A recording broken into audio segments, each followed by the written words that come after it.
Le début du XVIIIe siècle en Europe est marqué par la rivalité séculaire entre les Bourbons, qui règnent sur le royaume de France, et les Habsbourg, à la tête du Saint-Empire romain germanique. À cette époque, dans le royaume de Pologne, le roi est élu par une assemblée de nobles, parmi des candidats soutenus par les puissances voisines, dont la Russie, la Prusse et la Suède.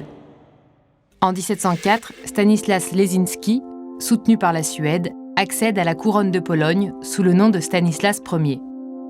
Mais en 1709, il est chassé du trône par son rival, plus proche des Habsbourg.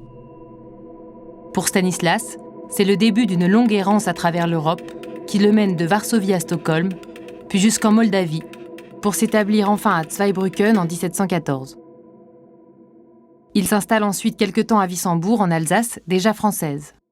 En 1725, sa fille, Marie Leszczynska, épouse le roi Louis XV et devient reine de France. Un mariage qui assure à Stanislas une précieuse alliance. Dans le même temps, à Lunéville, naît en 1708 François-Étienne, fils du duc Léopold de Lorraine et d'Élisabeth Charlotte d'Orléans. À 15 ans, il est envoyé à Vienne pour y parfaire son éducation. Là-bas, il est accueilli comme un fils par l'empereur Charles VI de Habsbourg, qui n'est autre que le cousin de son père. Dès lors, l'empereur envisage de donner à François-Étienne sa fille en mariage, la jeune Marie-Thérèse d'Autriche.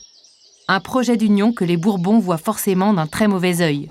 Nous ne souffrirons jamais la Lorraine et la couronne impériale dans la même maison, écrit Chauvelin, secrétaire d'État aux Affaires étrangères. À la mort de Léopold de Lorraine en 1729, François-Étienne hérite des duchés sous le nom de François III. Il n'arrive en Lorraine que 7 mois plus tard, puis entreprend, en 1730, un long voyage à travers l'Europe pour préparer les grandes cours à son futur mariage. Il quitte alors définitivement son duché, dont il confie la régence à sa mère, Élisabeth Charlotte. En 1733, Stanislas rentre à Varsovie, où il est élu roi de Pologne pour la 2e fois. Mais quelques mois plus tard, il est de nouveau chassé du trône. Commence alors la guerre de succession de Pologne, qui oppose Louis XV à l'empereur Charles VI, chacun soutenant son candidat afin de garder le contrôle sur ce grand royaume. Cette fois encore, Stanislas est contraint à la fuite. Il finira par trouver refuge à Königsberg, auprès du roi de Prusse.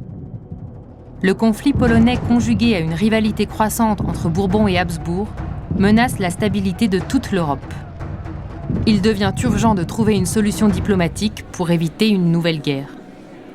Au cours des négociations de l'hiver 1734-1735, naît l'idée d'un échange de territoire. Stanislas abandonnerait la Pologne pour la Lorraine. François III quitterait la Lorraine pour l'Empire et recevrait, dans l'attente de la couronne impériale, le Grand-Duché de Toscane, où règne le dernier Médicis sans héritier. Ainsi, la France n'aurait plus à sa frontière un duc proche des Habsbourg. D'un autre côté, l'Empire aurait gain de cause sur la Pologne. Cette idée est entérinée fin 1735 par les préliminaires de Vienne, auxquels ne participent ni Stanislas ni François III. En février 1736, François III épouse à Vienne Marie-Thérèse d'Autriche, scellant ainsi définitivement son destin au sein de l'Empire. À l'occasion de ce mariage, de grandes fêtes sont données à Nancy.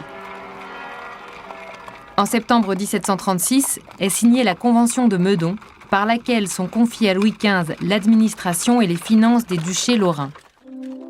Une nouvelle donne sur l'échiquier européen, qui sera définitivement ratifiée par le traité de Vienne en 1738. C'est en 1737, à la mort de Jean-Gaston de Médicis, que François III prend officiellement possession de la Toscane. Il renonce définitivement à la Lorraine, sur laquelle sa famille régnait depuis plusieurs siècles, au grand désespoir de sa mère, qui écrit « J'aime fort et la Lorraine et les Lorrains. Par conséquent, je resterai avec eux jusqu'à la fin de mes jours. » Quant à Stanislas, il prend possession des duchés à titre de viager. À sa mort, la Lorraine intégrera définitivement le royaume de France. Et si son pouvoir politique est assez restreint, il fait rayonner la Lorraine par l'ampleur de ses réalisations architecturales et culturelles. Quant à François III, il poursuit son ascension européenne. À la mort de Charles VI, en 1745, il sera couronné empereur à Vienne sous le nom de François Ier. De son union avec Marie-Thérèse naîtra 10 ans plus tard une certaine Marie-Antoinette.